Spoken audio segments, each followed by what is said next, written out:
Hello, Archie Dunlop here with Talking Astrology with Archie on Friday, August the 15th, 2025. It is the 78th anniversary of the independence of India and Pakistan.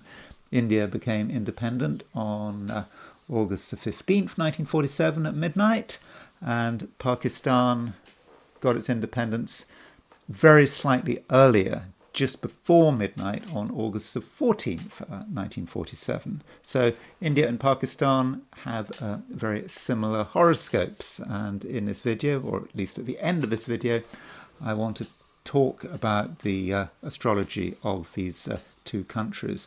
But first of all, I want to consider the astrology and the I Ching for today, which is Friday, August the 15th, 2025. So here is the chart for today, as always, set for New York at noon. And you can see that the moon is very much in Taurus, right in the sort of middle of Taurus. I mean, literally at 15 degrees 47 Taurus. So for all of us, wherever we are, moon is going to be in Taurus, all day long. And this means that there is going to be a certain stability to the day, all things being equal. That doesn't mean to say that the world is going to be stable, but this moon in Taurus, it is applying to a sextile of Venus, and the moon and Venus are in mutual reception to one another. Moon and Venus are in each other's signs. Furthermore, the moon is making a sextile to Jupiter, and you could say that's pretty much it. I mean, that is the main feature of the day. And so with the moon in mutual reception to Venus, all things being equal, things do look pretty good. It's not necessarily going to be an exciting day, but things can be stabilized. Maybe this bodes well for Trump's meeting with Putin today. Well, I'm making this recording on Thursday morning, so though the meeting hasn't taken place yet where I am, so I don't really know how it's going to turn out. I mean, I've made some suggestions in my video for when I did my video for Thursday, but it's not a day that is especially busy, and aside from that, we do have Mercury sextile Mars. So Mercury is at 522 Leo, Mars is at 527 Libra. So this Mercury sextile Mars is ongoing at the moment because Mercury and Mars are going at very similar speeds, and so Mercury Mars, we can talk about activity, verbal activity, mental activity. If there's anything we want to say, when now might be a good time to say it. But going back to the moon making sextiles to Venus and Jupiter, it's probably a good day for doing things that are important. Okay, it's true that the moon is waning, but Mercury is now direct, and yes, it's sextile Mars. So provided we don't do anything crazy, all of us, regardless of our sign, we should have a reasonably satisfactory day. Now, if we look at this chart from a viewpoint of Sydney, Australia, as a representative of Australasia, the moon is at 7 degrees Taurus rather than 15 degrees Taurus at noon. So there's not a great deal of difference between the positions of the planets in Australasia and the Americas. The moon is still making that sextile to Venus, sextile to Jupiter. It's still in mutual reception to Venus. That moon sextile Venus is perhaps going to be felt sort of later in the day and maybe into tomorrow, at least early tomorrow. Said, I think that I can talk about the moon in Taurus and know that it really applies to everyone, regardless of where you are. And turning to the heliocentric view, putting putting the sun at the center of the solar system. And Mercury is making a square to Jupiter. That's probably one of the main features of the day. And Mars is making a quincunx to Neptune. So Mercury square Jupiter, it might stir things up. It might mean that there are things we want to say. And once we start talking, we may find that it's difficult to stop. And that Mercury square Jupiter is supporting the geocentric Mercury sextile Mars. So it's more about what we say, what we want to say. We've got things on our mind, we want to express them, and that's fine.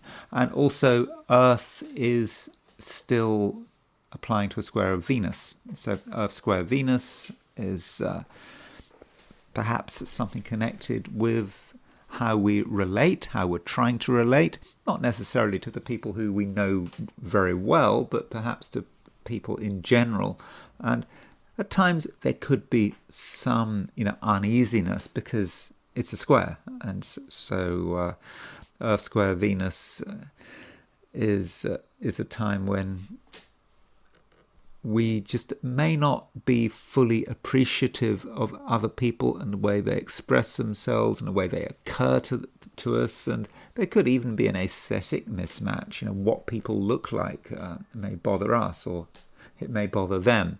So that's Earth square Venus. But I don't think that the Earth square Venus in itself is an especially dramatic aspect. And Mars is quite close to the quincunx of Neptune.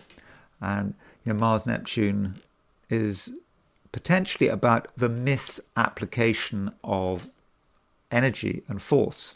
We maybe reach the wrong conclusions, and we assume something is the case, and we put a lot of energy into something, and that energy might be misapplied because of a basic misunderstanding. And even if we've understood the situation correctly, there's still the danger that we act inappropriately. So I don't think it's a great aspect, Mars quincunx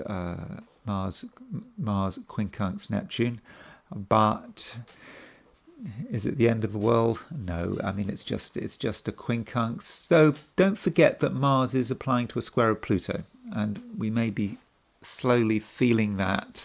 Mars square Pluto can be about power. It can be about a power struggle.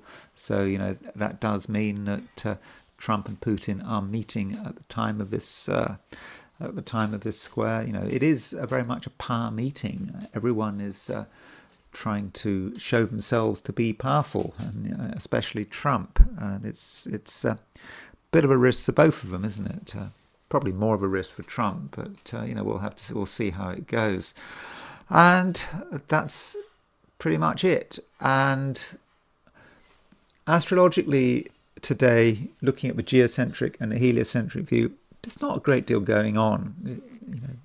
It's just really geocentrically moon sextile Venus, moon sextile Jupiter, and that's pretty much it. And so I'm hoping that will be reflected in my forecasts of the 12 signs. I'm hoping that I'm perhaps going to be a bit briefer than usual. So these are my forecasts for the 12 signs for today, which is Friday, August the 15th, 2025.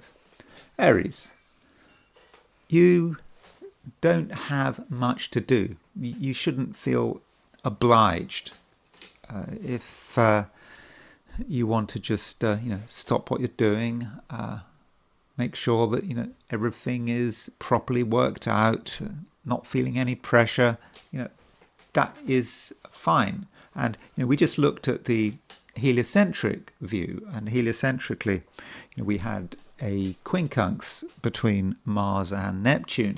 And I'm not saying that you are necessarily going to feel that quincunx, because it is a heliocentric view, and the heliocentric aspects are more subtle. But Mars quincunx Neptune might indicate that you do have occasional impulses to do something. You might feel that you want to sort of act on the spur of the moment, but if you do, it just might not work out. And so perhaps Aries, it's not a time for trying to sort of move onto new territory, discover new things.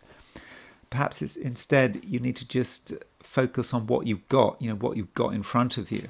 And if you take that approach, then I think that you can be relatively successful. And with the moon making a sextile to Venus, sextile to Jupiter, it can be fortunate, and the good fortune might have a financial dimension. That is possible, and your resources do matter. And making sure you have enough money, you have enough resources, making sure that you're in control of what you've got, rather than thinking that you need to move on to something else. So perhaps that's an important keyword for the day: consolidation. And consolidation relates, not just to what you have in terms of money and possessions, and making sure that all your various ambitions are all in order, that you're not moving ahead of yourself. But consolidation does perhaps also apply to other people. And while you're quite capable of being very sort of warm and friendly and sociable, other people at times could be disappointing, and they're going to be disappointing, especially if you're trying to interest people, trying to encourage them, trying to get them to do something. People can drag their feet right now, and you try your best. You try to make links. You try to make unions, maybe between people, not just between you and someone else, but perhaps between other people and each other, trying to create some kind of collective harmony, everyone being on the same wavelength. It just may not work, and a lot of people seem to be just happy where they are, or rather they don't want to go somewhere else because they're worried about what might happen. They're just afraid of change.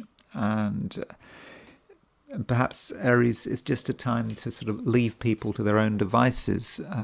Again, it's especially if you don't know them very well. As far as close relationships are concerned, it's a different picture. The moon is sextile Venus, and Venus is a planet that is linked to relationships. In the Aries chart, it has a special connection with relationships, and so relationships can certainly work. Again, if you're very familiar with someone, I'm not talking about casual relationships, people you meet for the first time, more about people you already know. But nonetheless, not everyone wants to move at the speed you do. And yeah, you might want to move quickly, but you can't. And it's, across the board. And as I've already said, it is a time for consolidation. So even people you know well, you need to take it slowly, and you need to respect their boundaries and know that they've got their own ideas and they want to move at their own pace. And if you show that kind of respect, then everything should be fine. Taurus, the moon is right in the middle of your sign. At least from a perspective of New York at noon. 15 degrees 47 Taurus is just right at the center. And you could say that 15 degrees Taurus is perhaps the most fixed, solid sign of fixed and solid degree of the zodiac. And so that might be reflected on what is happening today. And I don't think that today is especially exciting. Why should it be exciting? And why would you want it to be exciting? And with the moon in Taurus, things can very much go to plan, at least from a Taurean perspective. And I don't think anyone is going to rock the boat. And the moon is not just in your sign, but it is in mutual reception to your ruler. Venus is, of course, ruler of Taurus, and the moon is making a sextile to Venus. So that is great. And so, whatever you're doing, you can feel happy and comfortable knowing that you're in the right place. And additionally, your ability to get on with people should be relatively effective. And I say relatively effective because it kind of depends how you try to relate. Now, if you just try to relate in an unspoken way, you just be yourself, you don't say too much, then it's fine. On the other hand, Taurus, if you talk too much, and we don't normally think about Taurus as being an especially talkative sign. That doesn't mean to say Taurians can't be very effective communicators. They can be, actually. But if you were to talk too much, that could cause problems.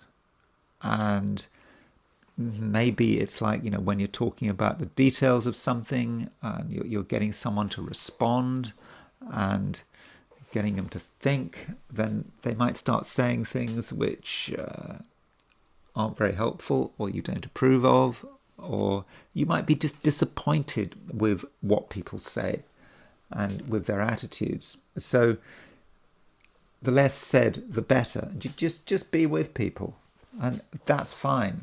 And just try to avoid too much talking, because if you do spend a lot of time talking, it might start to occur to you that something is over, and you keep talking and you get this feeling that something is not entirely right. And when you look at your connection with another person, it's just not working, and you see that in the near future you and someone else might want to go your separate ways. So you could argue that I've just contradicted myself. I've said that it's going to be a very sociable day. You can get on with people very well because of that moon Venus sextile.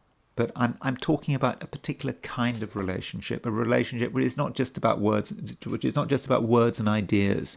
But if words and ideas are the basis of a relationship, and so that might be talking about relationships where there's a sort of a concrete set of goals, where you're trying to plan something, where maybe you and someone else have the same ambitions, and you try to work things out today, and you do a lot of talking, then it might not just be unsatisfactory, but it might indicate that something just is not working. So do be careful about having serious conversations, and even serious thinking. You are quite capable of some very serious thinking today, and the question is, how much do you want to think? And you might reach some important conclusions, and once you realize something, you can't take it back. But perhaps that's a good thing. And if you realize that something is over, then that allows you to move on. Gemini. Mercury is still making this sextile to Mars. I know this is boring because I've talked about Mercury sextile Mars for the last few days, but Mercury's your ruler, and so if Mercury sextile Mars, that's got to say something, and it says something about your inclinations. And for all of the 12 signs, there is an inclination to say stuff with Mercury sextile Mars, but is it really the right time? And possibly, it is a sextile, and you can speak with a great conviction, and people will listen to you, and it will be obvious that you've got something important to say. And Gemini, you can be very persistent. Once you've decided that something needs to be said, you will just say it. And in most cases, you're going to be able to speak, with not just conviction, but you're going to be able to speak with passion and in a way that people find you interesting. And so, yeah, if you've got something to say, say it, but do demonstrate some sensitivity. I mean, not because you'll get yourself into trouble if you don't display sensitivity, but because you're capable of being sensitive right now. You're capable of understanding, what people want to hear. You'll understand the sort of balance that everyone has, and you won't upset that balance if you don't want to. I mean, sometimes you might feel that you have to upset the balance because it's just necessary to do that if you want people to move on. And so that's an important side of today.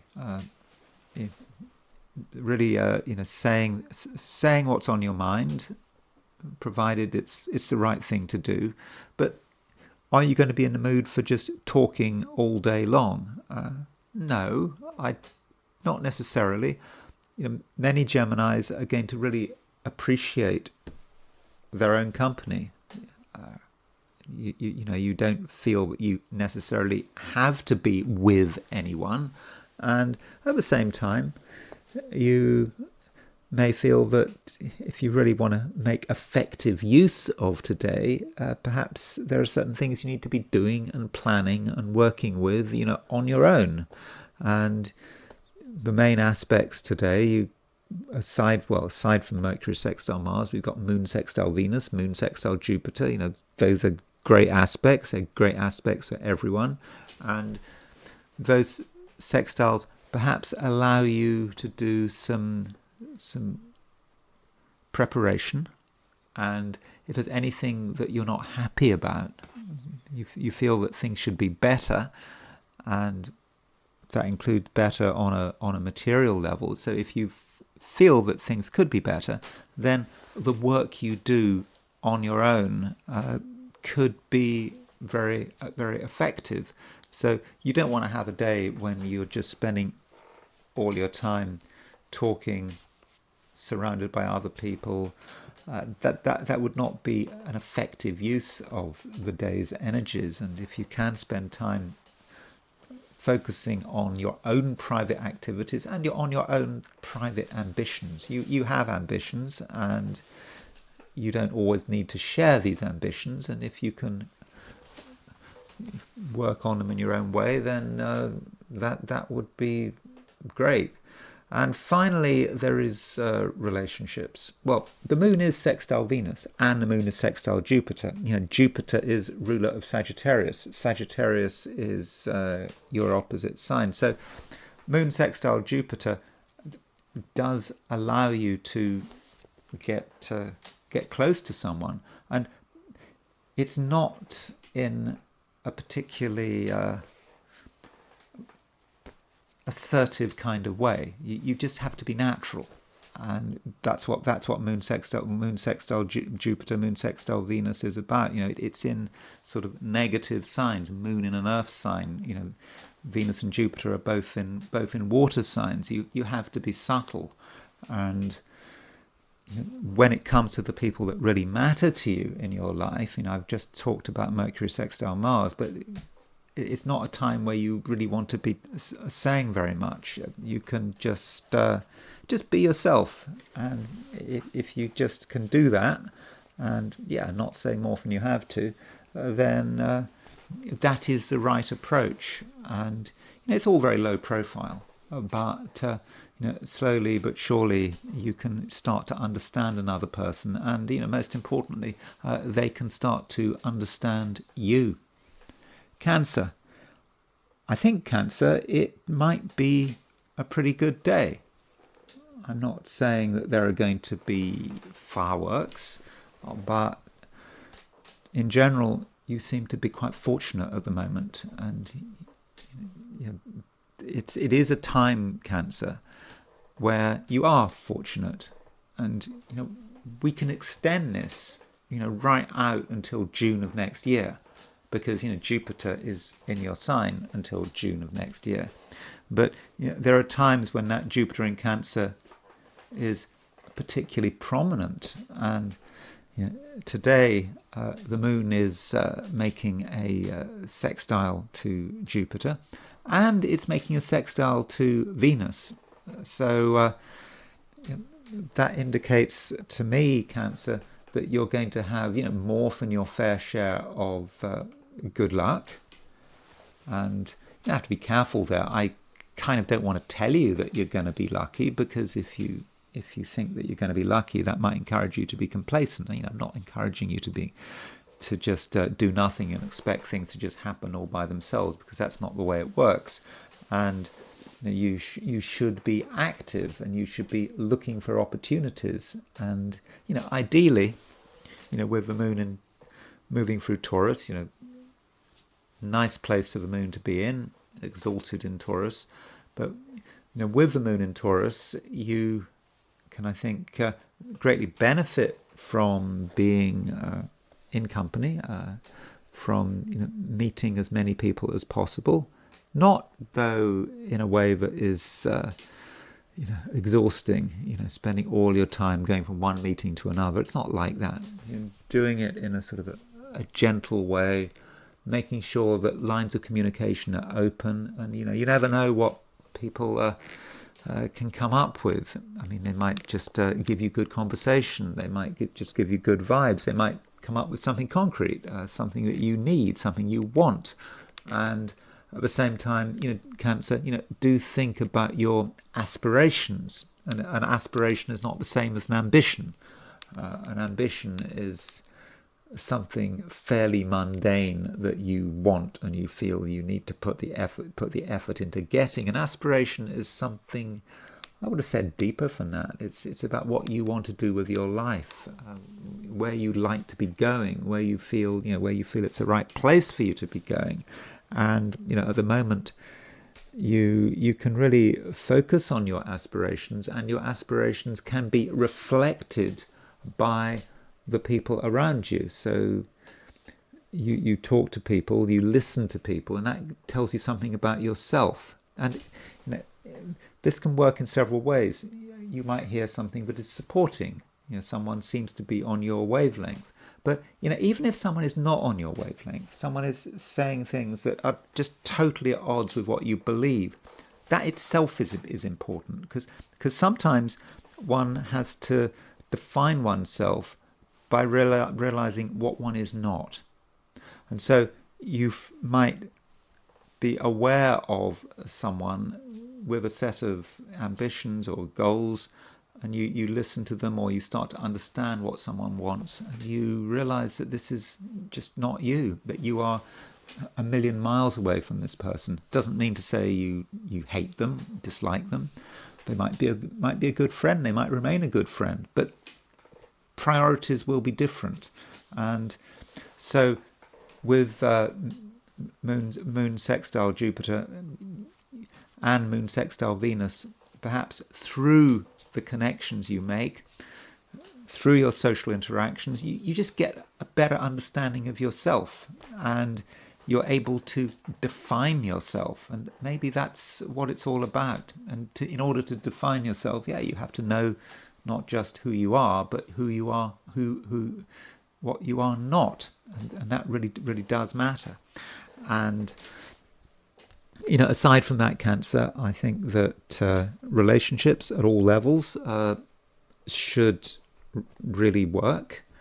Moon is in neutroreception to Venus, and so what can go wrong? And I mean that. What can go wrong if you get it right? If you just be sensitive, and of course Cancer is always pretty sensitive, but at the moment I would have said Cancer is sort of more sensitive than usual. Then you'll be able to make the right moves, and as soon as you get in touch with someone, in contact with someone, things do start to work, and you don't have to try too hard.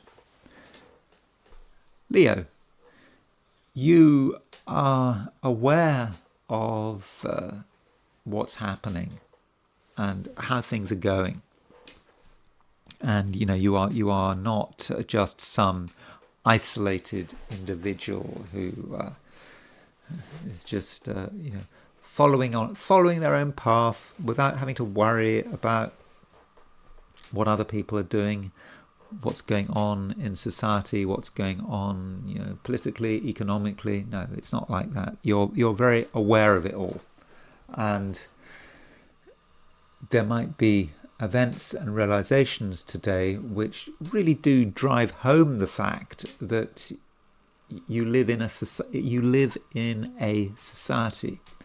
and you live in an economy as well. We all live in an economy, and as a Leo, you might like to think that you are independent. You can be master or mistress of your own destiny, but today, if you're honest with yourself, you know that that is not the case. That there are trends going on which simply cannot be avoided, and the question is, does that work in your favor or not? I think it does work in your favor, provided you handle it correctly. First, you've got to be open to the possibility that you live in an interconnected society. That, for example, decisions that governments make, or even things happening in other countries, could in the end affect you. And so it would be, for example, a great time to be thinking about your work, or perhaps your investments, or anything to do with the material side of things, especially now with when the moon is in Taurus, a very material sign for the moon to be in, to be thinking about all of that, and then to be thinking about how outside events, outside trends, could impact you. Maybe not today, but in a few years' time. And I'm not saying that you have to do anything. Absolutely not. I'm certainly not giving any financial advice here. But you just need to be aware, and you can be aware. And with awareness comes the possibility of action, and also the possibility of maybe taking steps to protect yourself, and thinking about your ambitions, and where you are going, and even if you don't have a job, or even if you're retired, there's still things going on, and I think that you kind of know what to do if you're honest with yourself. I mean, it's not a day for being lazy, but at the same time, it's not a day for saying too much or for revealing your intentions.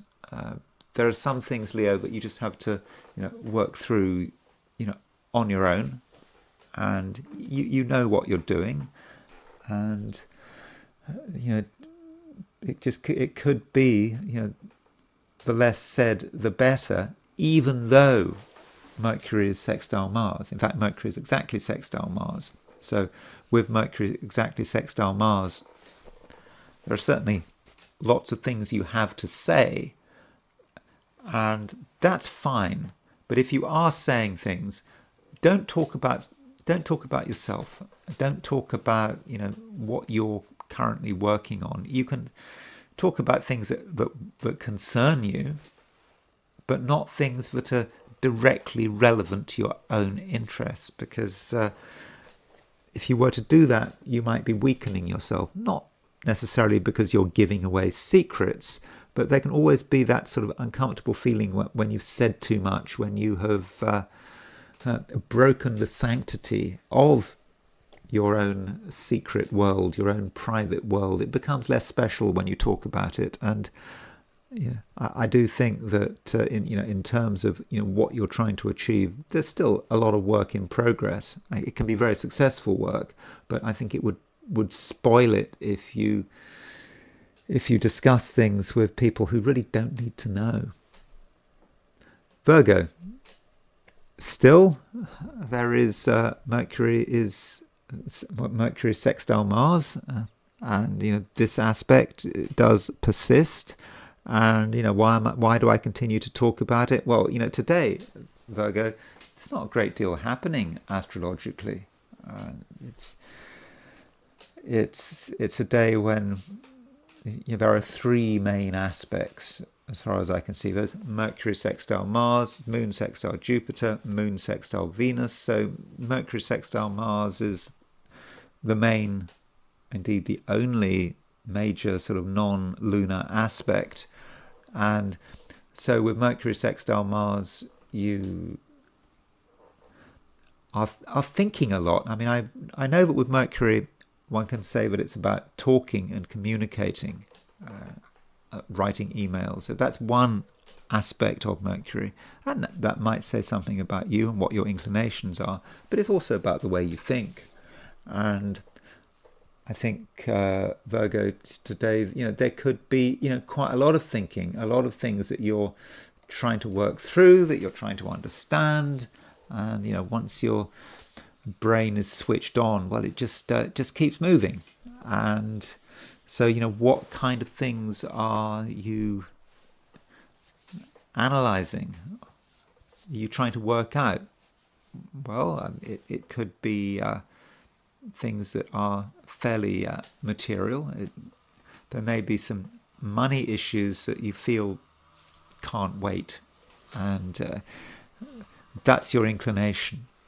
And it could be that there is a financial issue that you wanted to think about, you want to spend time on, but you might also be distracted. You might think that other people want to do things. There's pressure externally, and you can't give yourself the time you need. Well, I would suggest you do give yourself some time, because there are some things to sort of work through.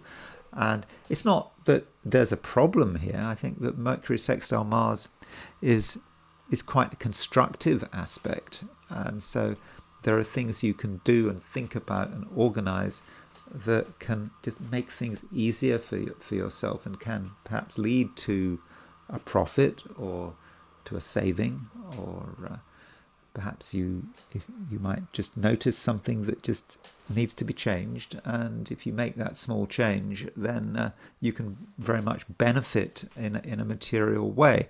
But we don't want to get too hung up on the material. That's not just what it's about. It's a day which can be fulfilling, and you can just get a sort of overall sense of purpose. I mean, after all, the moon is making sextiles to Venus and Jupiter, and the moon, remember, the moon is in Taurus. The moon very well placed in Taurus. And with the moon in Taurus, you can get in touch with things which just go beyond your everyday life. And this relates to the dual nature of the sign Taurus. Taurus can be seen as just being an earth sign, as being about money and what you have and everything else, but Taurus at the highest level is about the earth as almost a sort of a living thing. And of course Virgo is an earth sign, and with the moon in Taurus sextile Jupiter, you can perhaps tune into the spirituality of your natural environment, and some things are just obvious. You might worry about whether something exists. You might be overly materialistic. I mean, in a sort of a lower level. But then, if you go beyond that and you actually look at what's going on around you and what you feel is going on around you, even if you live in a city, the environment does matter. Plants matter, and animals, and the natural world, and so that might be something that some Virgos, maybe even many Virgos, are able to tune into, especially as the moon is sextile Jupiter and sextile Venus, and that might even give you a feeling of responsibility, that you have a responsibility for your natural environment, and that you are part of your natural environment. I mean, that's certainly one way in which the moon in Taurus sextile Venus and Jupiter can function. But on a social level, I would think that it's a fortunate lineup. I mean, you are possibly more relaxed than usual. Provided you're not worrying too much about things like money and organization. Once you go beyond that, perhaps you just need to spend some time on the boring stuff and be effective about it. But aside from that, you can be quite relaxed. Perhaps you're going to be especially relaxed once you've got the difficult stuff out of the way, and other people are going to notice the fact that you're going to be more relaxed, and you're able to see things on a sort of an elevated level, and you can get a perspective that just goes beyond everyday concerns, and this can be appreciated by others. And with the moon making a sextile to Jupiter, that might bode well for relationships of all kinds, but particularly sort of close relationships. And some people, they want something else, and you perhaps can provide that something else. And it's not necessarily dramatic, but it's just you providing a different vision. And in some respects, Virgo, you can be a bit of a visionary, and right now visionaries are what people want. And so if you can be forward looking and imaginative, then that is going to really help in terms of how you get on with other people. Libra. Don't forget, Libra, that Venus is still making a conjunction to Jupiter. It's 4 degrees off now, or 3.5, but it's still there. It's still having a powerful impact, and it's still something you can benefit from. So, don't feel you've missed out on anything.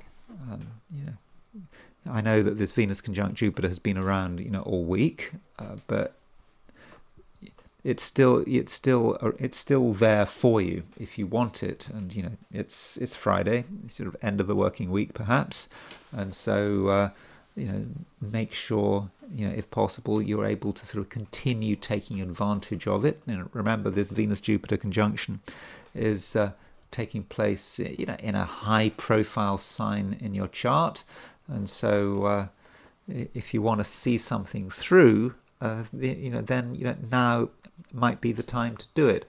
And perhaps you need to slightly change your approach.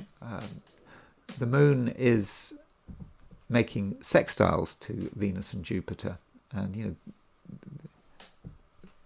those two aspects are really very fortunate. But it's moon in Taurus, and so moon in Taurus from a Libran perspective is perhaps somewhat complex. It's not obvious, and you might have realizations, quite sort of private realizations. It's not about you and other people, you and the world. It's just about you thinking things through in a fairly intense way, and suddenly sort of understanding something. And so, Libra, pay attention to what you want, and ask yourself, what has happened this week? I'm really hoping that Venus Jupiter has meant something. I mean, even if Venus Jupiter conjunction yielded no positive results, or rather no actual material results, I think that it still had something about your ambitions and your thoughts and what was developing.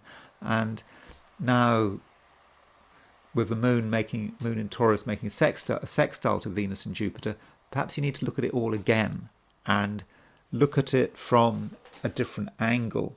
So if something hasn't quite worked out so far this week, then have another look, and it suddenly might make sense in a quite a profound way. And and overall, don't forget, moon is in mutual reception to Venus. Venus is your ruler, moon is in mutual reception with it. it's a configuration that is certainly fortunate, and that good fortune starts with yourself, and it starts with the kind of realizations that you are having. And as far as how you occur to other people, I'm hoping that you do occur as someone who is quite serious at the moment. Venus, your ruler, is in Cancer. Cancer is a serious sign. For example, I would have said it's more serious than Libra or Sagittarius. So Venus in Cancer does give you a seriousness, and it gives you an emotional depth, which is supported by that Moon in Taurus sextile and mutual reception. So you can be serious, but not in a bad way. Someone who is real and someone who is intense, and that is, I think, going to be appreciated. And also, you don't have to hold anything back, though your choice of words could be important, because we do have a continuing sextile between Mercury and Mars, and don't forget Mars is still in your sign. In fact, Mars is going to be in your sign for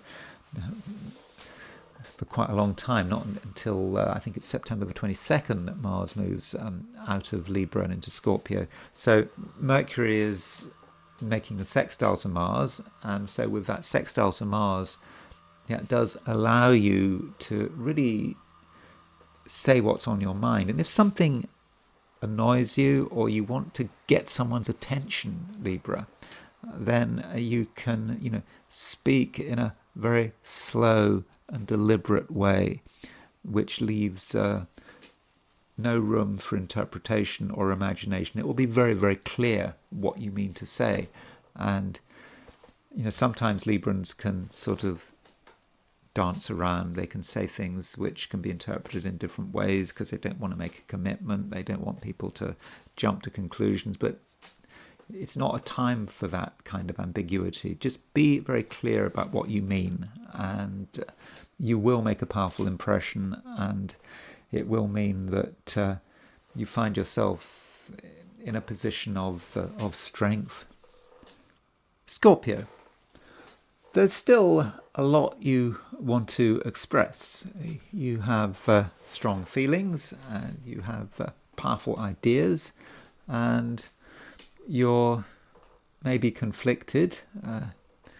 You want to talk about them, but at the same time, perhaps your secretive streak is saying, well, no, you don't want to give too much away. So, the question is, what do you talk about? What do you say? Do you say anything? And maybe if you feel that action is required, then you should just take that action yourself.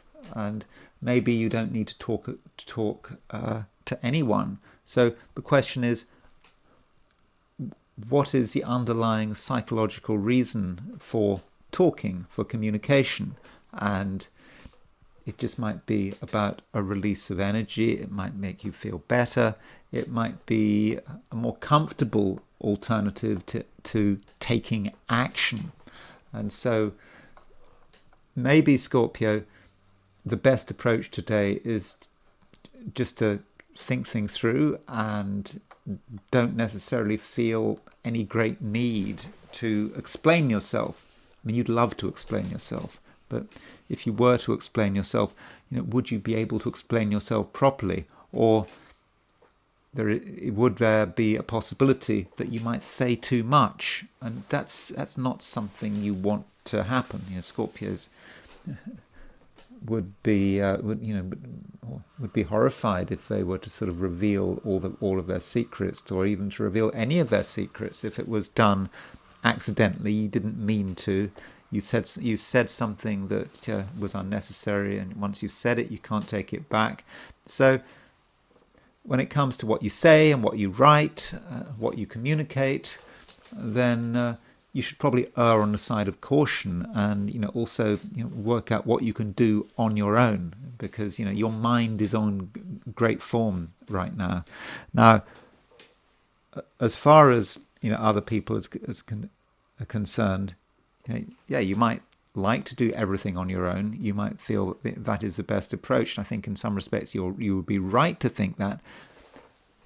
Other people cannot be entirely avoided, and that is because the moon is right in the middle of Taurus. Taurus is your opposite sign, and the moon is making a sextile aspect to Venus. It's also making a sextile aspect to Jupiter, and the moon is in mutual reception to Venus. Moon is in Taurus, Venus's sign. Venus is in Cancer, which is the moon sign. So with moon sextile Venus, with this mutual reception, I would think that you can get on with people, and you can benefit from people's company, and you can be encouraged to move beyond yourself. And it's perhaps all about considering what other people have to contribute, and maybe that's the key point.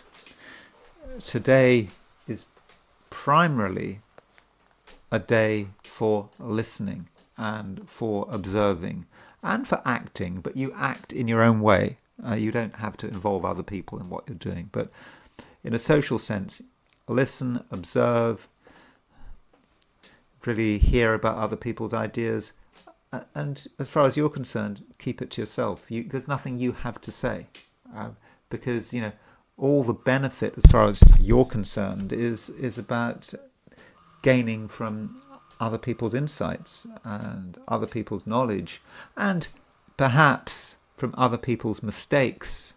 And mistakes can take many forms. People do something, they get it wrong, you see them get it wrong, and as a result of that, you can take a mental note not to make the same mistake yourself.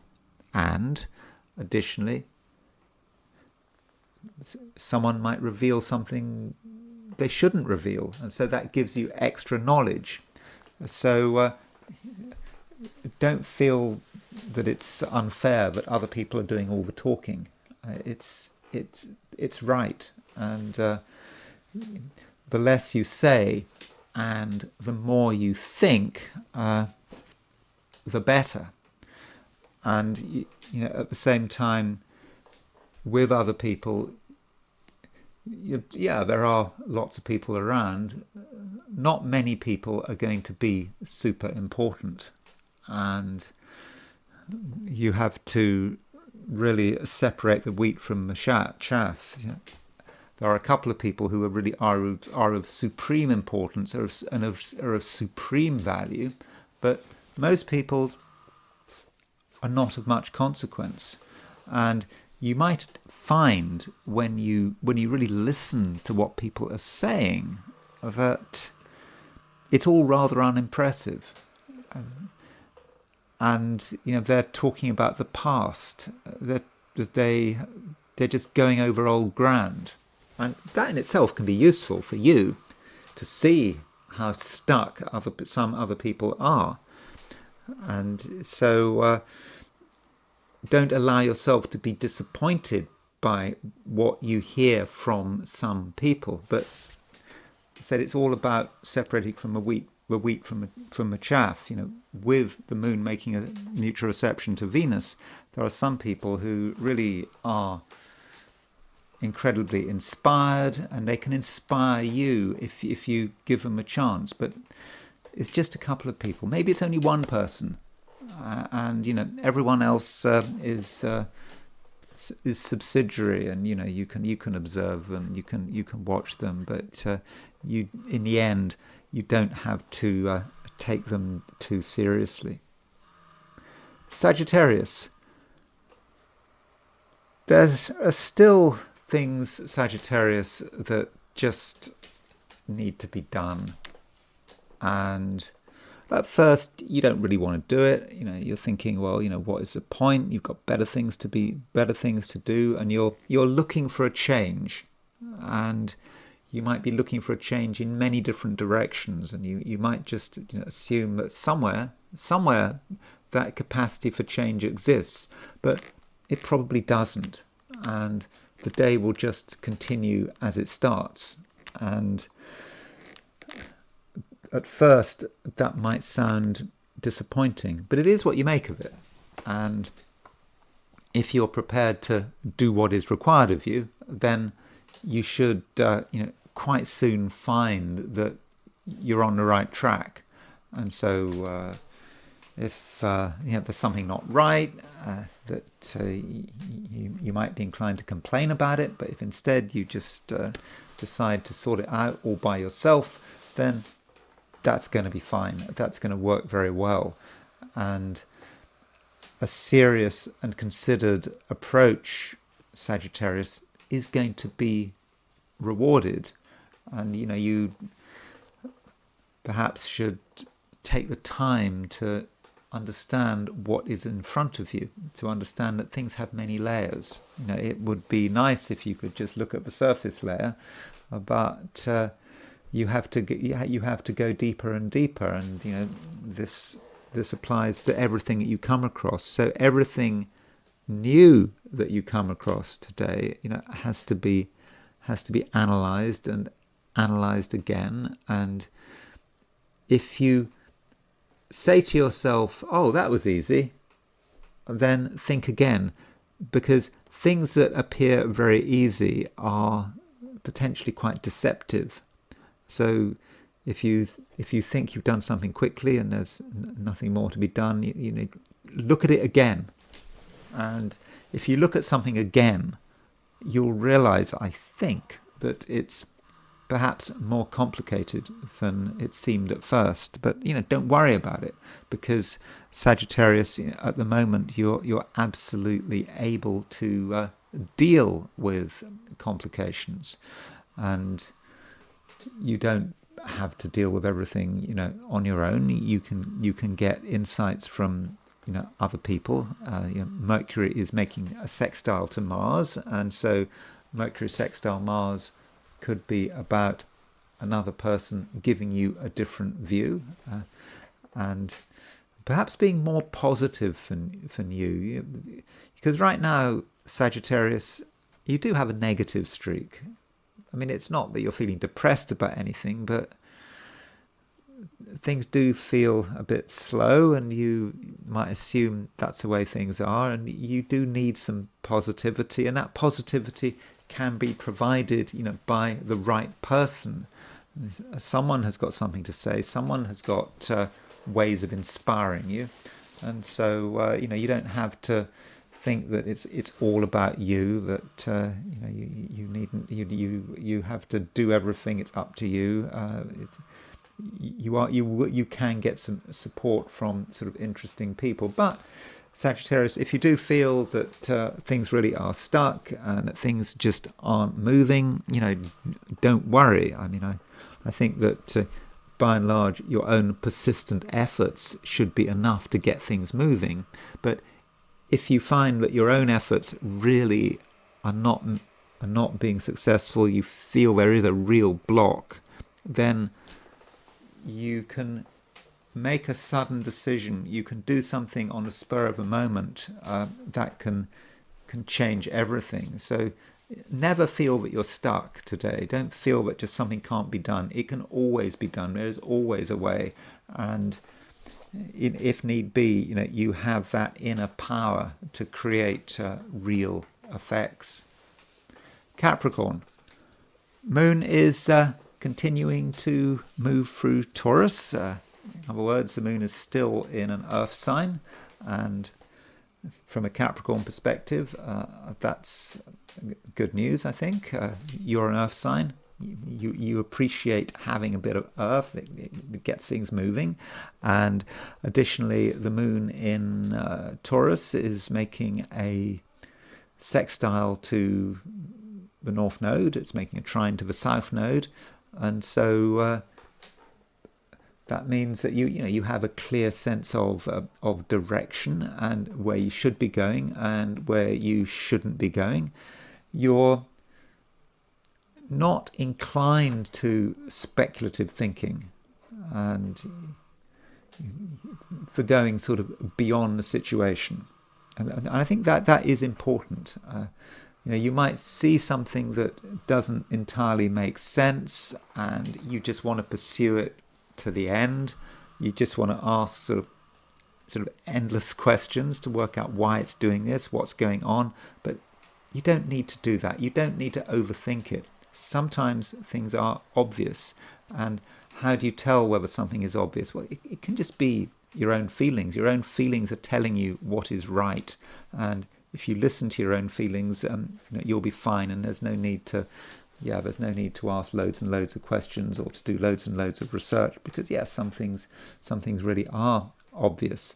And at the same time, with the moon in Taurus making a sextile to Venus and Jupiter, those are very pleasant aspects. And these aspects can be just about enjoying yourself, even sort of enjoying yourself with other people, and perhaps also understanding what certain people are all about, because you've had sort of Venus and Jupiter in Cancer for some time.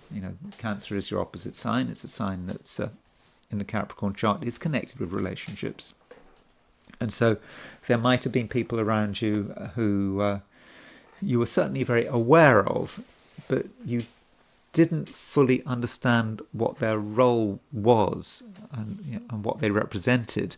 And I think that with Moon making a sextile to Venus and Jupiter, you're starting to understand it, and you're starting to understand that you don't have to do everything on your own, and that certain people can be a real plus in your life. And the moon from a relationship angle in the Capricorn chart really does matter, because the moon is ruler of Cancer, your opposite sign.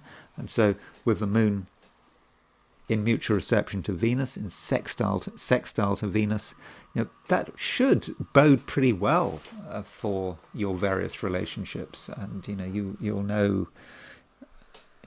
know how to behave, you'll know what to do, and you'll be sufficiently sensitive to to make the right impression. And so if you're in a relationship, then really do make the most of it. And perhaps it's a time where you understand someone like never before. Even if it's someone that you've known for a long time, maybe there's a level of understanding which hasn't been there in the past, but now it's all coming together. So today, Capricorn, you don't have to do everything on your own, and you can really start to appreciate the role of other people and the value they can have in your life. Aquarius, you're still feeling that you need to be careful, that you don't want to do anything too risky, and why take a chance? I mean, what is the point? Especially if you're feeling happy where you are. If things are going okay, they may not be sort of wonderfully exciting, but they're good enough. So perhaps Aquarius, it's just best to just be yourself, and not feel that you have to do anything, or when I say do anything, not have to go out of your way. And I think that is the important point. I mean, the moon in Taurus does make a sextile to Venus and Jupiter, and I've been telling everyone this, the moon is making sextiles to Venus and Jupiter, and I do think that that can be fortunate for everyone, and it can be fortunate for you. And as far as what it means for you, it means that you can do a lot today without going out of your way, without having to take risks. It's all there for you. It's all there right in front of you. So if you want to stay in one place, that's absolutely okay, and that is in fact the right thing to do. I mean, if you venture too far beyond your comfort zone, then it's absolutely possible that you get confused. It is a confusing world out there, and the further you are from home, then the less you understand what's going on, and also the more you realize that other people are confused, and what you don't want to do is get tied up in other people's mess. And that can happen. You spend time with people, and then you start to absorb whatever they're worrying about. You can absorb their own confusion. You can absorb their lack of understanding. So that's another good reason why you should keep it simple and not take social adventures. And on a practical level, Aquarius, I think that it's a time when there is a lot you can do, a lot you can resolve, and things like health and well-being shouldn't be ignored. You may sometimes neglect your own health and well-being. That can be Aquarius. Aquarius is on its own wavelength. Aquarius is a very mind-orientated sign, and when you think of a sort of a mind-body split, the body can sometimes be ignored, and that can be an issue with all of the air signs. Certainly, speaking from a perspective as someone who has their sun in Gemini, but right now the mind-body split can be resolved, at least in the short term, because the moon is in Taurus, and Taurus is a very physical sign, and it's in an important sector of your chart, and it's sextile Venus and it's sextile Jupiter. So do think about your own well-being and your mental and your physical well-being, and if in the recent past you had been neglecting your health, then now might be a chance to sort of make up for lost time. You don't feel sort of guilty about it. You did what you did, or you ignored what you decided to ignore, but nothing bad has happened. No need to feel guilty about it, and no need to think that it's too late. There are steps you can take to put yourself in tune with yourself, and you're able, through simple measures, to give your physical and psychological well-being a boost. Pisces. There is a sextile between the moon and Jupiter, and also a sextile between the moon and Venus. And Venus and Jupiter, two planets that have a real connection with your sign, Pisces. Venus is exalted in Pisces. Jupiter rules Pisces. The moon is sextile Venus and Jupiter. So Pisces, it looks to me as if it could be quite a good day. It's a day when things work, when you're feeling happy, when you don't have to you don't necessarily have to do anything. Of course, I'm not sure I should really tell you that you're feeling happy. I mean, you shouldn't tell someone that they should be feeling happy. And happiness, as far as I'm concerned, is something quite fleeting. I wouldn't have said I'm a particularly happy person. I'm not even convinced that happiness is a virtue. I mean, I was in therapy long ago, but I remember my therapist told me that he was a Scorpio. He told me that people who are happy all the time are sick. I don't know what you think about that. So I just want to say that you shouldn't feel that you have to be happy, but you can be content, and you can feel that just things are going your way without you necessarily having to do anything. And maybe this is a reflection of work you've done in the recent past. You've understood things, you've got things together, and you're feeling content. Now, if you want to have a good time, if you're the kind of Pisces that feels it's important to have a good time, then you can have a good time, and you can have a good time on your own level. It's not about having a good time necessarily with other people, but whatever you want to do, whatever you enjoy, then you can do it, and it's going to be very easy, and it's not going to be spectacular, but it's good that it's not spectacular because it's just organic and natural. And if you can share what you're doing with someone else or with other people, go ahead, but it's always on your terms. That is really very important. And you could say, with the moon in Taurus sextiling Venus and Jupiter, that the moon is bringing Venus and Jupiter together. The moon makes a sextile to makes a sextile to Jupiter, then it moves on, it makes a sextile to Venus.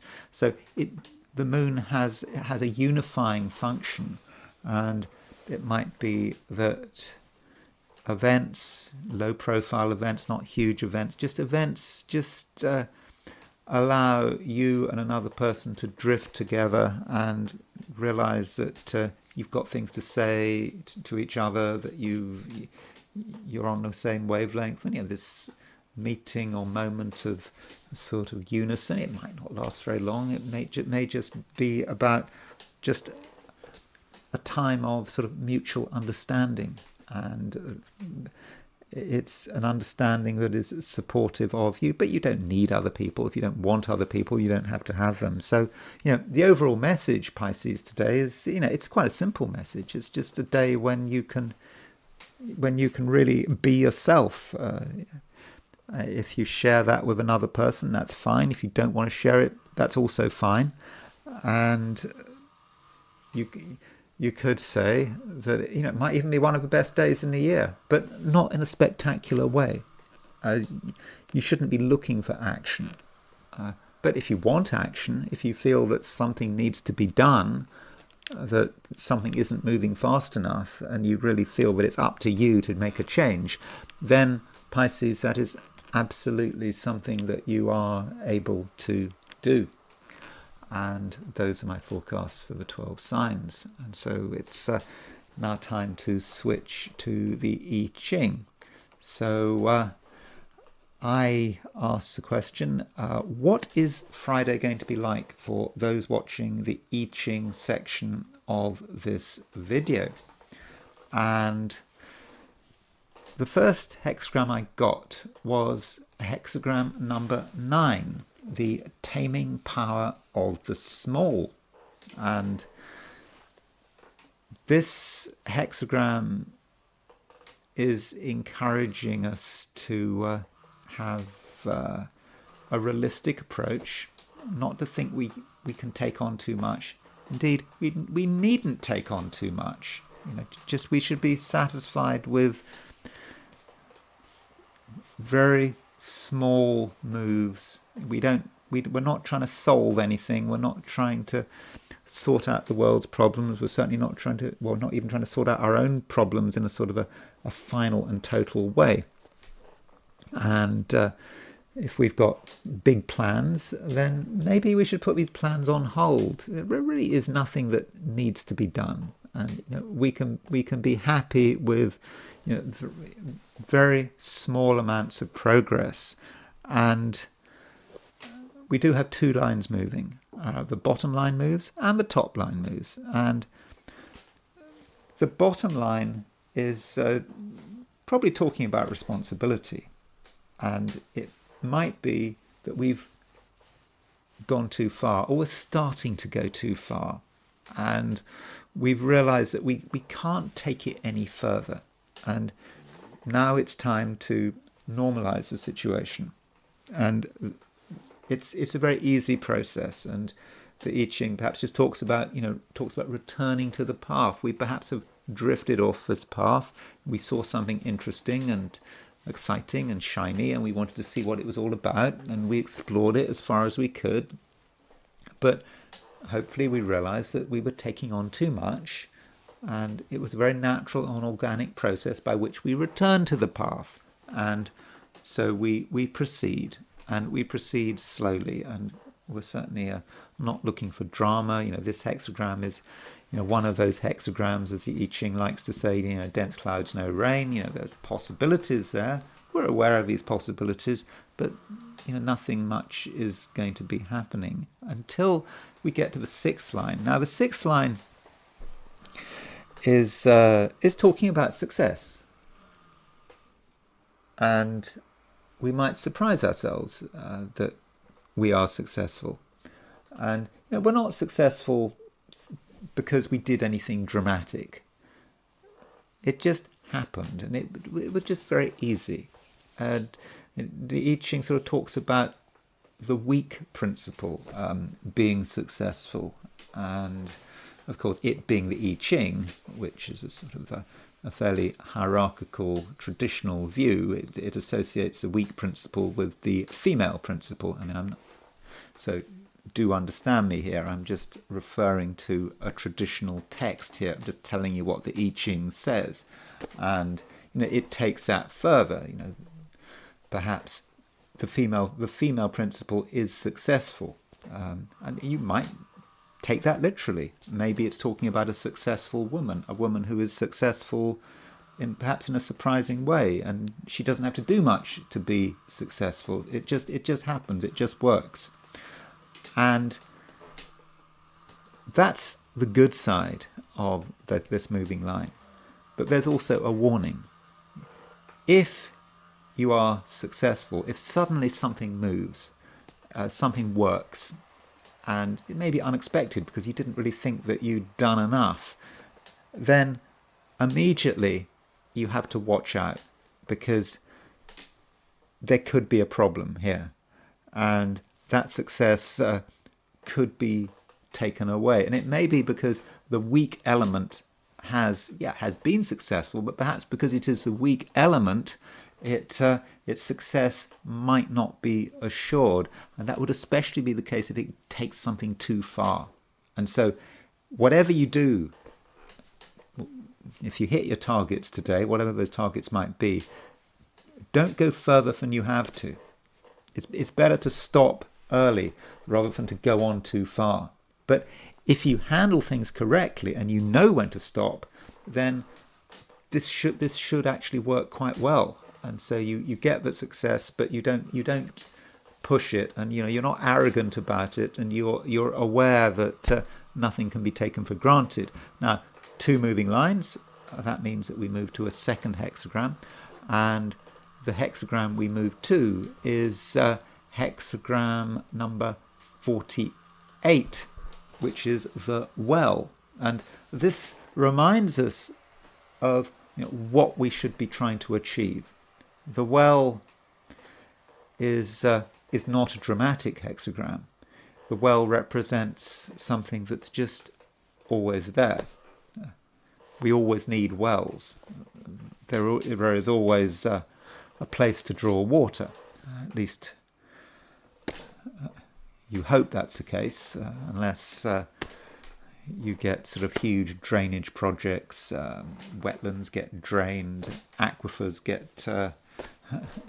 get used up. I mean, this is happening, of course, but traditionally that's the idea of well. It's always there, and we're trying to create something that's always there. It's better to have something that's always there than just something. It might be rather boring, than to have something dramatic. It's there for a moment and then it's gone. And perhaps that takes us back to the previous hexagram. We're trying to create something with the taming power of the small. We're trying to move forward with it, and we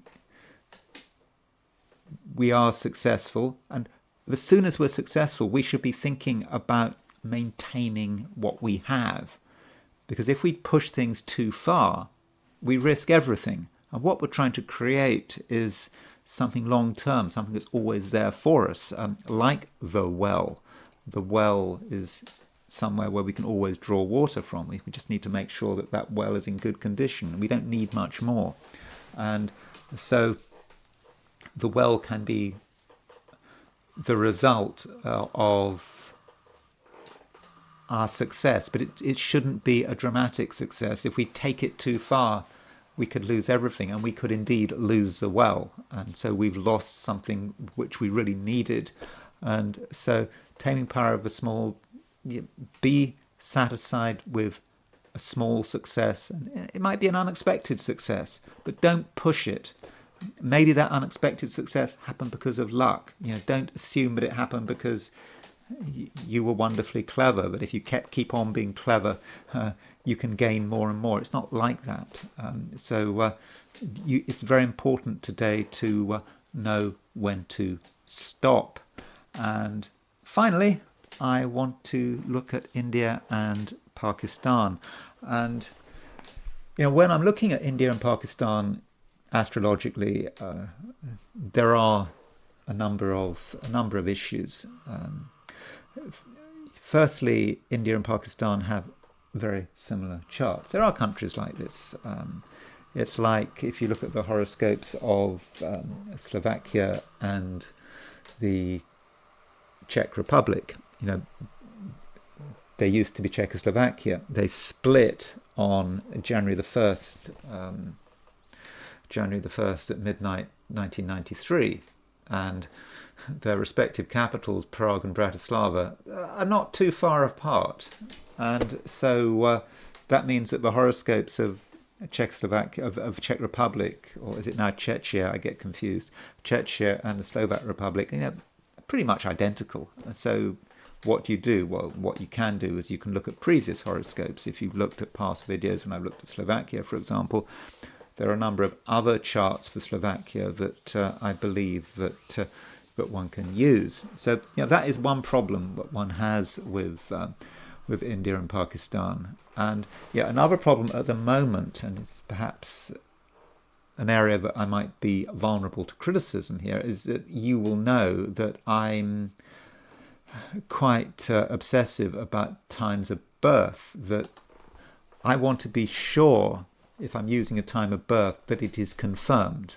And I like to use Astro.com's it's the Rodden rating, and you have these ratings: AA, A, B, then you go C, D, DD, X, and I only want to use A and B ratings. So none of the characters in India and Pakistan, well, the characters I want to refer to, I mean, for example, Modi, or the current Indian Prime Minister, or a previous one, Imran Khan, I don't have times of birth for them. Now, you will find astrologers who are absolutely adamant that they've got times of birth for them, but I don't see this confirmed. I don't see a clear, unambiguous birth time for them. I think in the case of Modi, you will see that there are astrologers using at least 2 different times for Modi in India. So I think it's just best to go for the noon chart. So that does make things unsatisfactory. And you watching me, you may be absolutely convinced that we have clear times for these people, but I'm not prepared to take that risk. I will go with noon charts. It means I don't have any houses to work with. So it is August the 15th. So this is a time, 78 years ago. India and Pakistan got their independence. Pakistan right at the end of August the 14th, and India right at the beginning of August the 15th. So the question is, what is going on with these two countries? And I'm not saying that I'm going to really be able to answer that question. And I'm afraid I don't know a great deal about either country. In Pakistan, I've never been to Pakistan. Here's the chart for India. And so I've gone for, freedom at midnight, August the 15th, 1947, set for Delhi. And so the Indian chart, the Western chart, of course, has Gemini rising, and so the Pakistan chart has Taurus rising. So there is a difference there.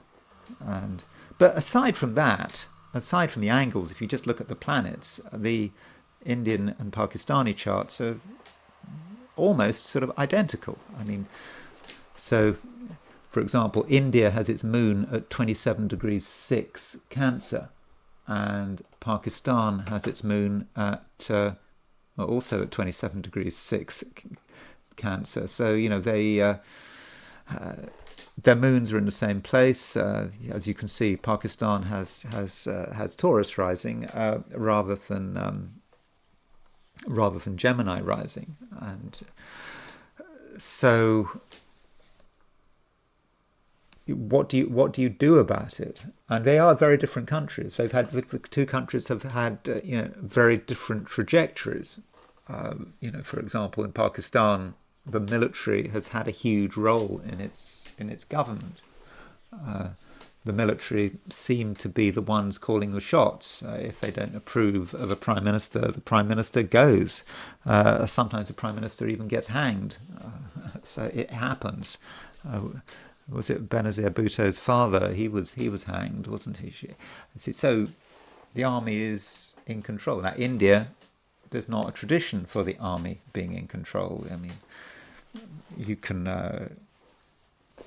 criticize India's democratic process, but it has real elections. Governments can be voted out of office. It can happen in Pakistan as well, but you don't have the army in India just controlling everything. But so there is a big difference, even though these countries have almost identical charts aside from the ascendant. Now, this of course indicates that you can't just look at astrology. You have to look at other things, or perhaps you have to do an interaction between a country's culture and perhaps its religion and its economic base and astrology. And so as far as what is relevant with these two countries, both countries have 5 planets in Leo. So Mercury, Pluto, Saturn, Venus, the Sun. So with Leo, you certainly think about pride. So I read the statistic that most countries in the world, when you ask people about countries, you ask people about what they think of their country, people tend to be often quite negative about their countries. They think there's always somewhere better. And the two countries in the world where I can't give you a reference to this, where they asked people about their countries, where people were really positive about their own countries, were the United States and India. So apparently Indians really are positive about what's going on in their country, and that might be represented by all those 5 planets in Leo. And it's also indicated by Moon and Mars in Cancer. Cancer is a very patriotic sign. It's not just about pride, though. Cancer. It's about one's grounding. It's one's home. What's important to you, and so India and Pakistan, both have those features. They regard each other's national interests as incredibly important, and they don't like to lose face. And so that is an issue when those two countries are at loggerheads, when both of them have nuclear weapons. And so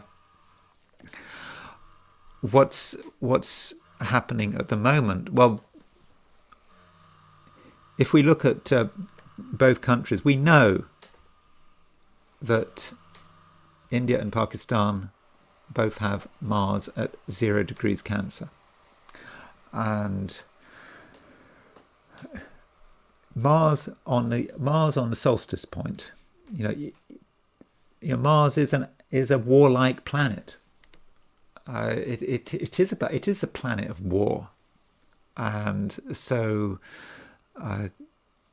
the military is going to be important in both countries. Okay, the military doesn't control the political process in India, but it's still, the military really does matter.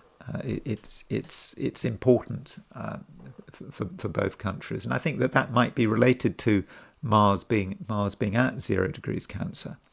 And Mars is also, it's given added power by the fact that the Mars is semi-square Venus. So Venus is at 15 Leo, and so you've got, they're 45 degrees apart, and so Venus, as I always say, is Venus is the planet of victory. If Mars is a planet of war, Venus is a planet of victory. So that's what you're trying to create, and that's the idea. And that may say something about the language and the rhetoric that both countries are using. So why is Mars relevant here? Well, the reason Mars is relevant right now is because of Saturn and Neptune. So Saturn and Neptune are at around 0 degrees Aries. And so with Saturn square Mars and Saturn sesquiquadrate Venus, there are reasons perhaps to be worried about India and Pakistan and their relationship to one another while Saturn is close to the Aries point. So if we look at particular transits to Mars, so Saturn is retrograde. So Saturn will be making a square to India and Pakistan's Mars, for example, on the 23rd of August.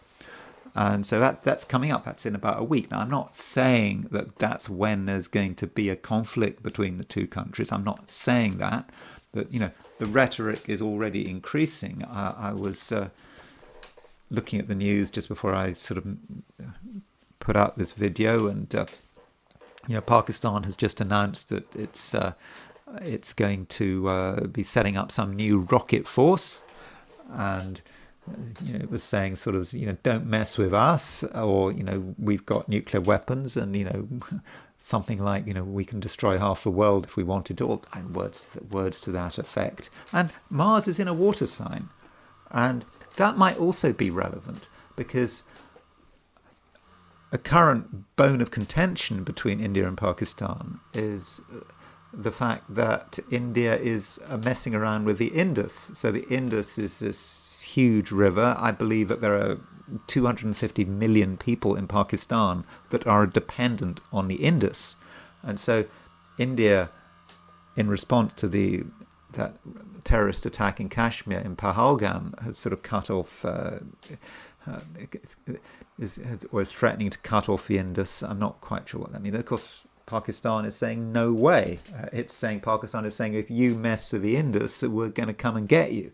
So with Mars on the Mars in a water sign, maybe that is an indication of what is perhaps the real bone of contention. And it's all about water. That's what we're told.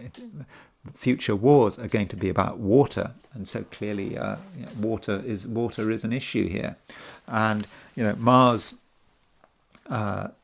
Saturn and Neptune going retrograde. Neptune, and so Neptune, the planet of water, is going to be a square Mars as well. That's going to be at the end of September.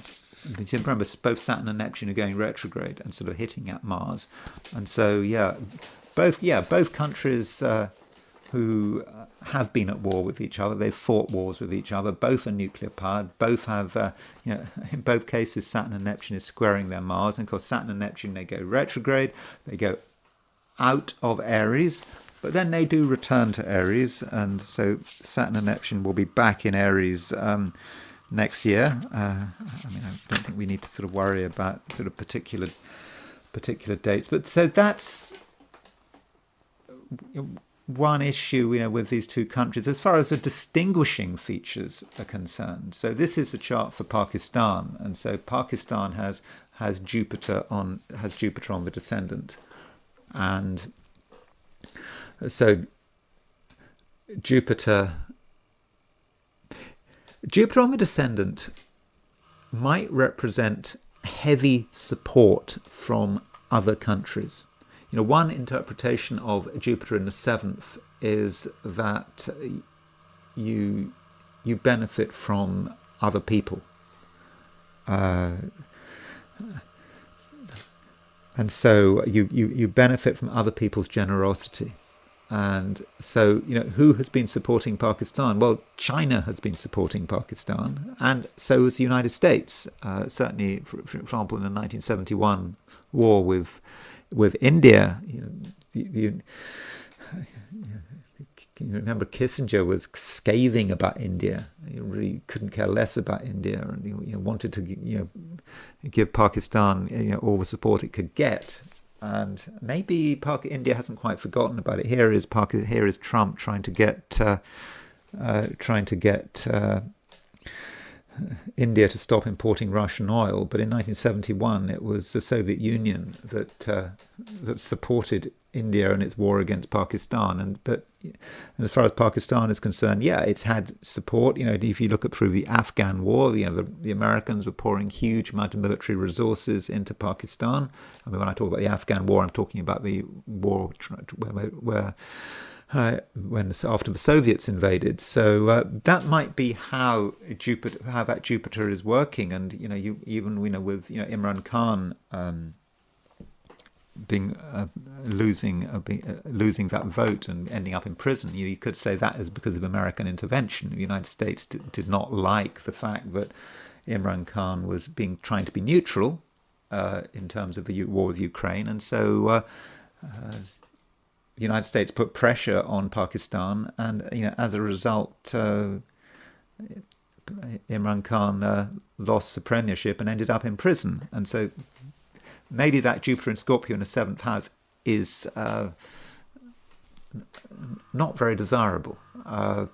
It isn't always working as it should, and Pakistan has to be careful because it's just happened that air links between India and China have resumed. So if there was a thaw in relations between India and China, how's that going to impact Pakistan? So Pakistan does have to be careful about trusting people too much. And indeed, the Afghan war,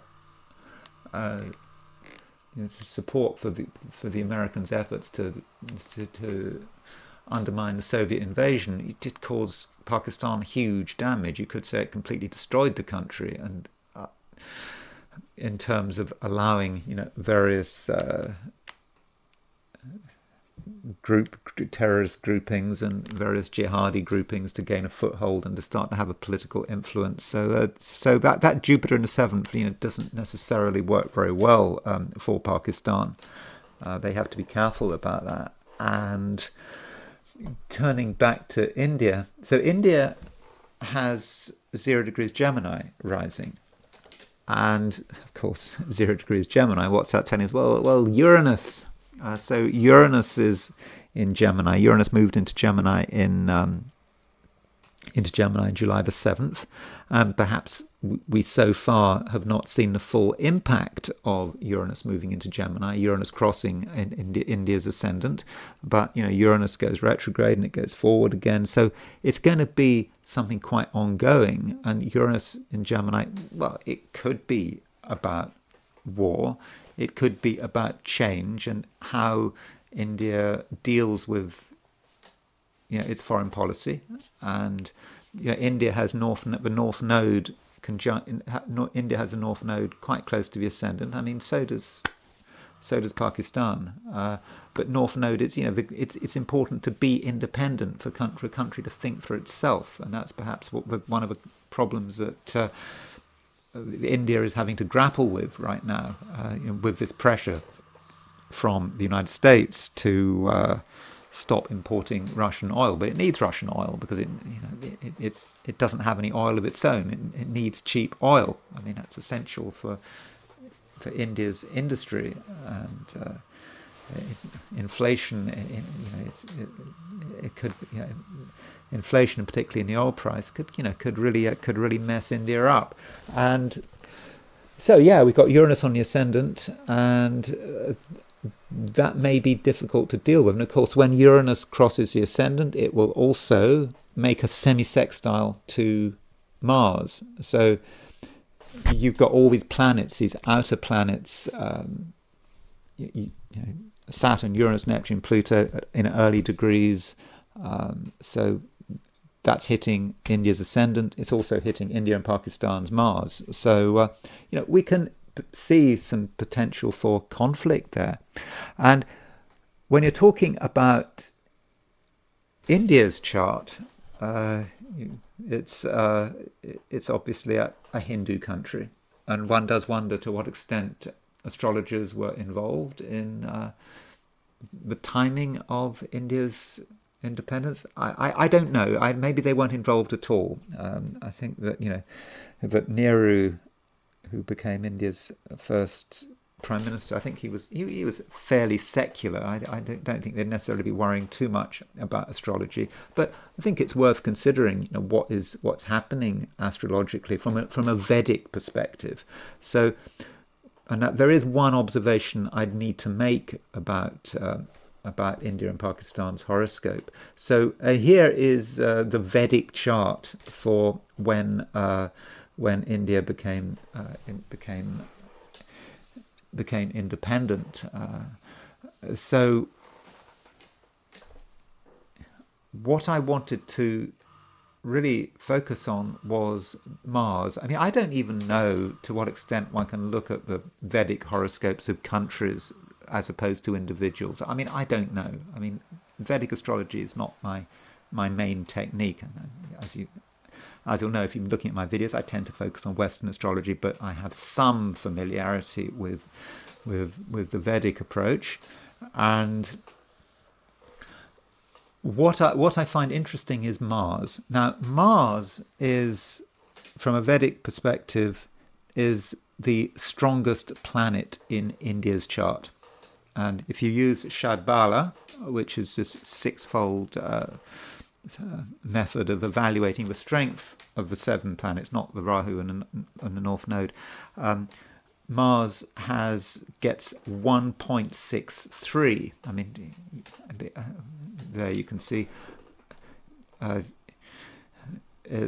it's 1.63, and okay, that's the first point. Now, Pakistan has a fairly similar Vedic chart to India. It has a different ascendant, but it has a similar Vedic chart, and its Mars is of similar strength. So Pakistan's Mars is likewise the strongest planet in its chart by Shadbala. It's this sixfold evaluation of strength, and its strength is 1.56. So both India and Pakistan have really strong Mars, and sidereally they have Mars in Cancer in the Western horoscope chart, but they have Mars in Gemini in their Vedic chart. Now, from a perspective of the Vimshottari Dasha system, the Vimshottari Dasha system is probably one of the main predictive techniques used in Indian astrology. India's Mars Dasha, and remember, in a human life, you assume that a human life is going to last for 120 years. Of course, in the life of a country, countries can last hundreds and thousands of years. So, I'm not absolutely sure about using the Vimshottari Dasha system for countries. But if one were to use the Vimshottari Dasha system for countries, we find that India's Mars Dasha starts on, assuming we've got the timing right, on September the 9th, 2025. Pakistan's Mars Dasha starts on September the 15th, 2025. So next month, India and Pakistan, because they have such similar charts, they're born so close together, they both enter their Mars Dashas at the same time. And you might say that Mars, they both have really strong Marses by Shadbala in their charts. And you could then say, well, Mars is a universal significator of violence and war. So perhaps Mars moving into the Mars Dasa, and the fact that we have got in the Western chart we've got Saturn and Neptune square both these countries' Mars.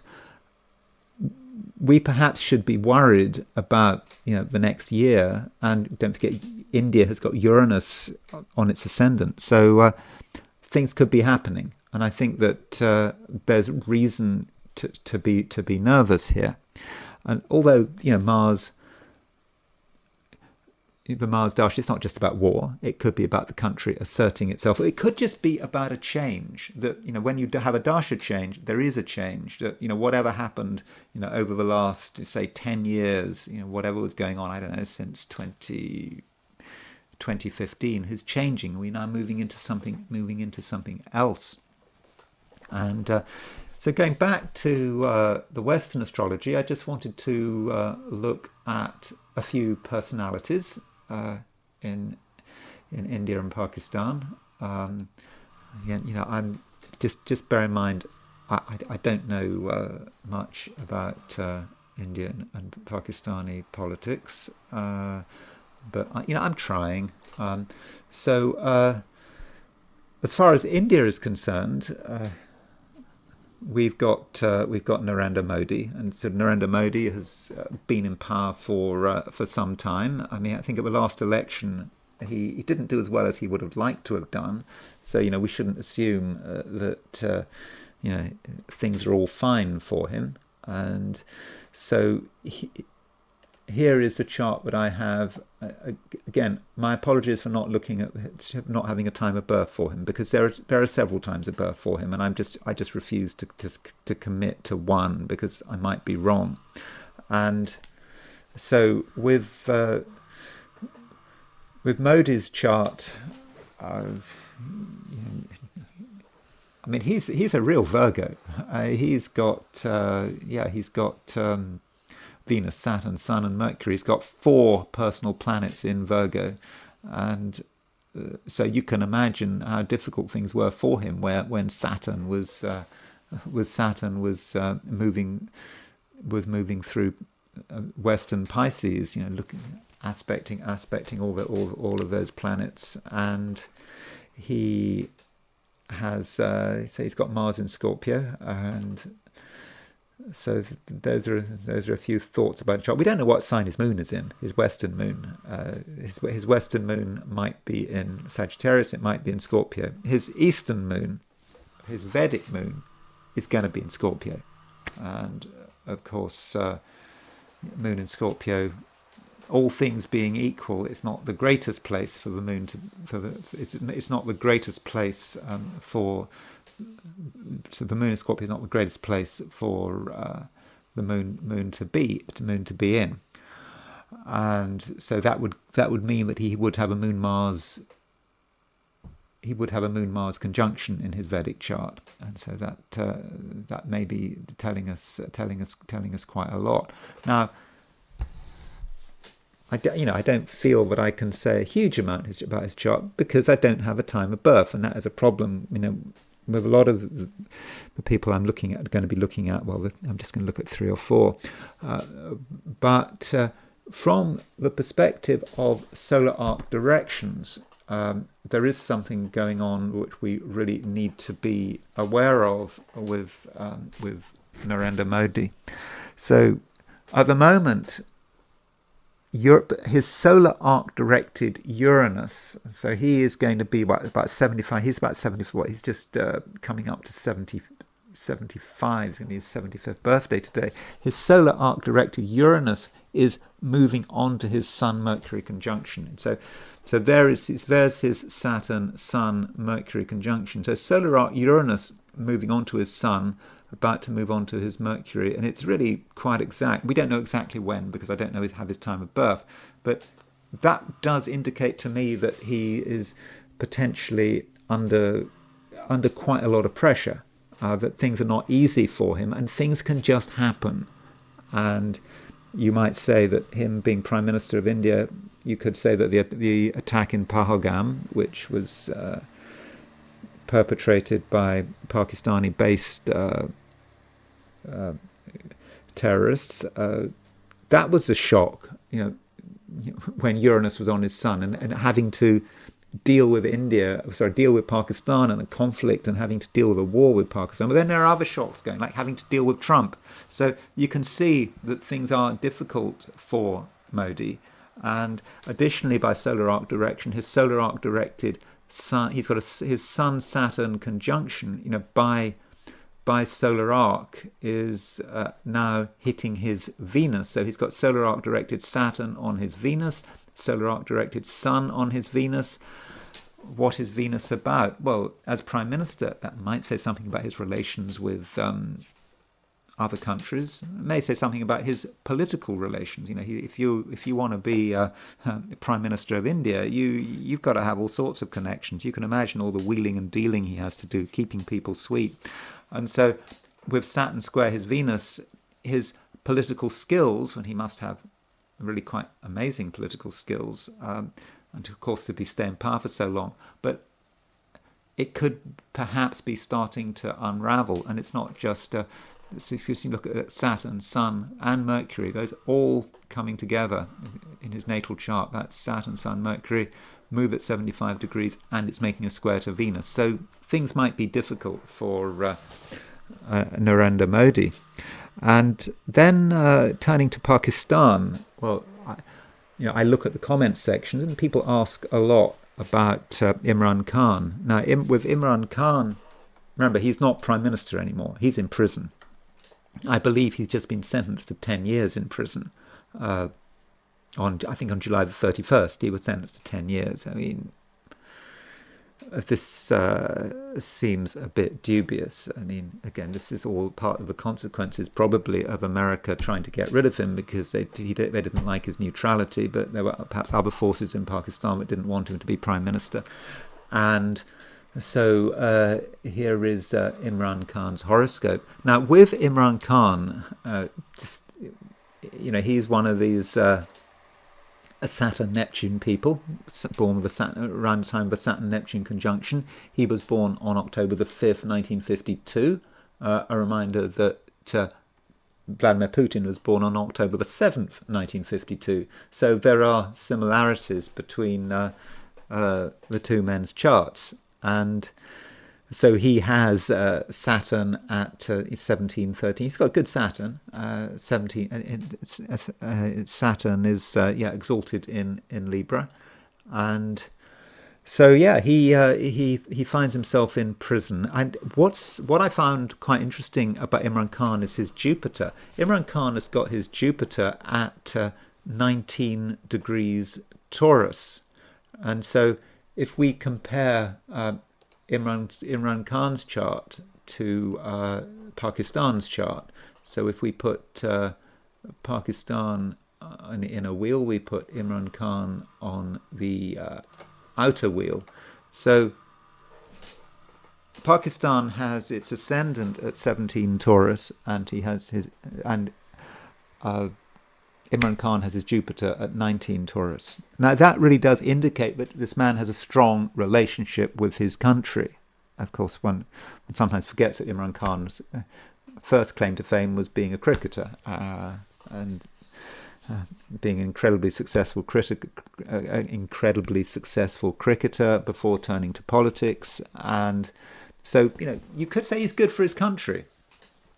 If he's got Jupiter on, his Jupiter is on on Pakistan's ascendant. Now, I'm sure there are all sorts of criticisms you can make about Imran Khan, and I know there are a lot of criticisms have been made, and there are all sorts of reasons why, as a prime minister, he wasn't effective, and things he got wrong, and all that kind of stuff. But you might say that Imran Khan represents his country's interests, and having Imran Khan as prime minister was probably good for Pakistan. All things being equal, perhaps at least compared to other people who might be running Pakistan. But he was thrown out, and it's kind of interesting. Remember what I was talking about? How Pakistan has Jupiter on its seventh house. How it's in the pockets of other countries, particularly China and the United States are really able to influence Pakistan, and that's at Jupiter in the seventh. So Imran Khan's Jupiter is opposition his country's Jupiter. So there's Jupiter opposition Jupiter. So he's running against perhaps the vested interests that Jupiter in Scorpio represents. And it's also perhaps people just making money from outside interests. And he's perhaps trying to stand up for Pakistan and what is right for Pakistan. So I know that one should not be able to make political judgments on the basis of astrology, but I would argue that right now, probably the best prime minister, for not knowing anything about Pakistan, but I think you could say that despite all his faults, Imran Khan probably is the best prime minister for Pakistan, and you can see why he might be good for his country and why it might have been good in terms of the, for example, the war with Ukraine, being neutral, and of course Pakistan, wanted to get cheap oil from India. That would have been good for cheap oil from Russia. That would have been good for Pakistan's economy, which is in a very, very poor shape. So it needs cheap oil. So he tried, but unfortunately he fell foul of vested interests, and probably he fell foul of foreign intervention. Now, as far as Imran Khan is concerned, he has some solar arc directions that I just wanted to quickly look at. So here's sort of Imran Khan's solar arc directions. And so solar arc directed Sun is right on his Mars. Again, we don't know exactly when this is, but this this is quite a violent combination. And I think that, I know he's in prison. I mean, he may be vulnerable in prison. We know, unfortunately, in Pakistan that there is history. Former prime ministers have been hanged in Pakistan, unfortunately, and so maybe they find some charge. But I'm not saying that's going to happen. But it just has happened in the past, and with Sun on his Mars, how is he going to use that? And that could allow him to do something to propel him sort of back into the limelight, maybe get him out of prison. But on the other hand, it could work both ways. So maybe the Sun conjunct Mars represents the fact that he's just been sentenced to prison for 10 years.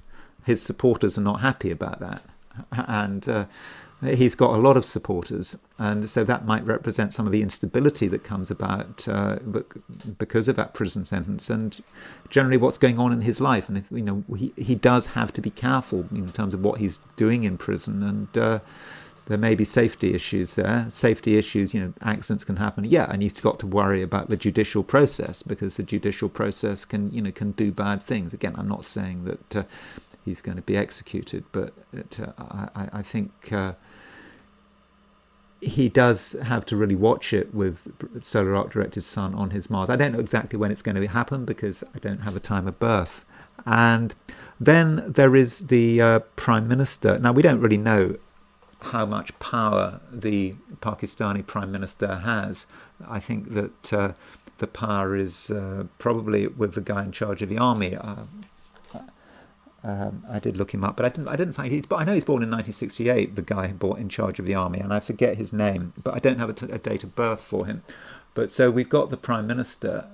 The Prime Minister of Pakistan is Shehbaz Sharif, and again, no time of birth.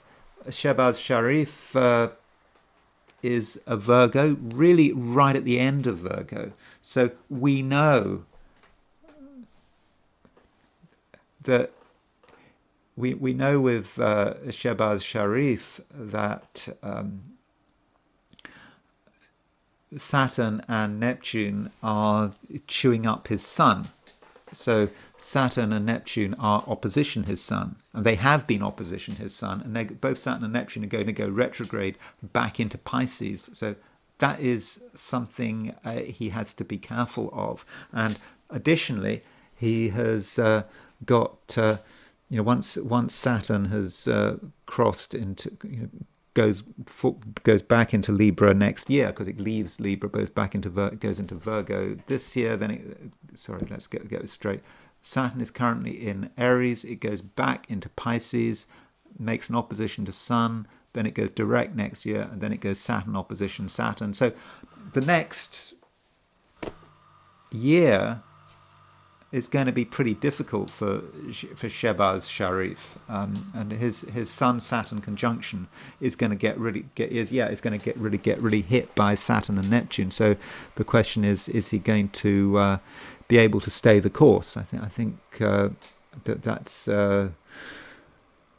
something that we do need to think about. But I'm not convinced that Shehbaz Sharif has a great deal of power. I think the people who have real power at the moment are the military, and the guy in charge of the military, some field marshal. I don't have his date of birth. I just know he's born in 1968. So anyway, those are a few thoughts on India and Pakistan. I'm sorry I was a bit vague, but I do think there is evidence that there's going to be more trouble for both countries, both from a Vedic and a Western perspective. Because Vedic perspective, we've got both of them are about to move into their Mars Dasas next month, and we've got Saturn and Neptune doing stuff, hitting both of the countries' Mars. So